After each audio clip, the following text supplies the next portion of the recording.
হরে কৃষ্ণ। আগামী 23 ডিসেম্বর শনিবার অঘ্রাণ মাসের শুক্লপক্ষের মোক্ষদা একাদশী ব্রত। আজকের এই ভিডিওটিতে বর্ণনা করব মোক্ষদা একাদশীর ব্রত মাহাত্ম্য, বাংলাদেশ এবং ভারতের গুরুত্বপূর্ণ স্থানের একাদশীর তারিখ এবং পালনের সময়গুলো। আমাদের প্রতিটি ভিডিও সবার আগে পেতে এই সিদ্ধান্ত টিভি চ্যানেলটি সাবস্ক্রাইব করে রাখুন এবং পাশে থাকা বেল আইকনটি ক্লিক করে রাখুন। মোক্ষদা একাদশীর ব্রত মাহাত্ম্য। যুধিষ্ঠির বললেন, হে বিষ্ণু, আপনাকে আমি বন্দনা করি। আপনি ত্রিলোকের সুখদায়ক, বিশ্বেশ্বর, বিশ্বপালক ও পুরুষোত্তম। আমার একটি সংশয় আছে। অঘ্রাণ মাসের শুক্লপক্ষের যে একাদশী, তার নাম কি, বিধি বা কি, ও কোন দেবতা এই একাদশীতে পূজিত হন তা আমায় বলুন। শ্রীকৃষ্ণ বললেন, হে মহারাজ, আপনি উত্তম প্রশ্ন জিজ্ঞাসা করেছেন, যার মাধ্যমে আপনার যশ চতুর্দিকে বিস্তৃত হবে। এখন এই একাদশীর কথা আমি বর্ণনা করছি, যা শোনা মাত্রই বাজপেয়ী যজ্ঞের ফললাভ হয়।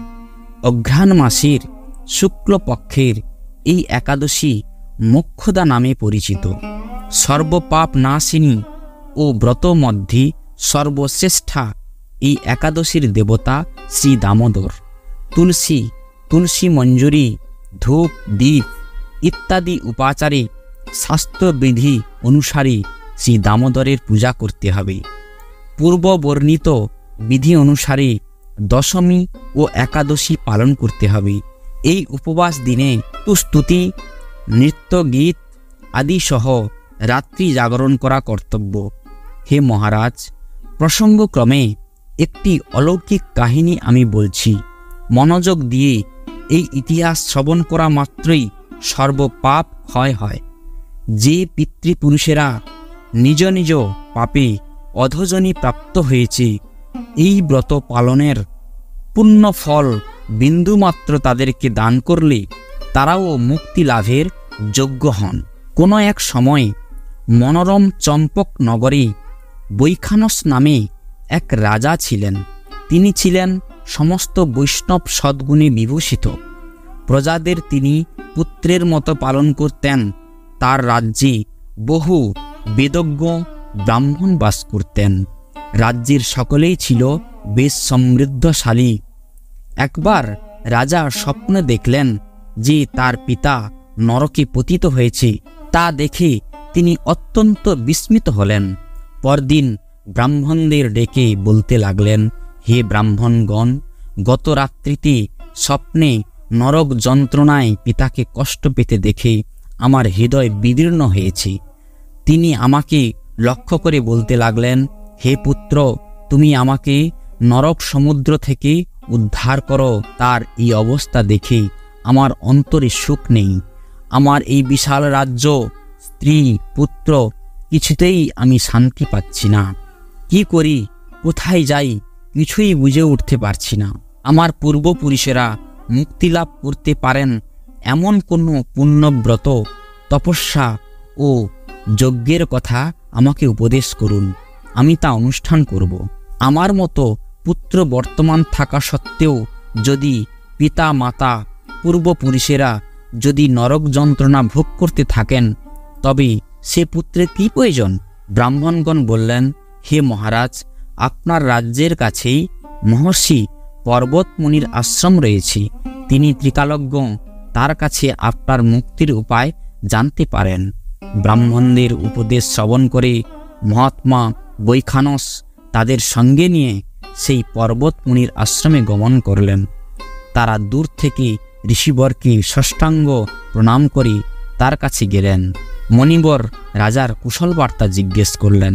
রাজা বললেন, হে প্রভু, আপনার কৃপায় আমার সবই কুশল। তবে আমি একদিন স্বপ্নযোগে পিতার নরক যন্ত্রণা ও কাতর আর্তনাদ শুনে অত্যন্ত দুঃখিত ও চিন্তাগ্রস্ত হয়েছি।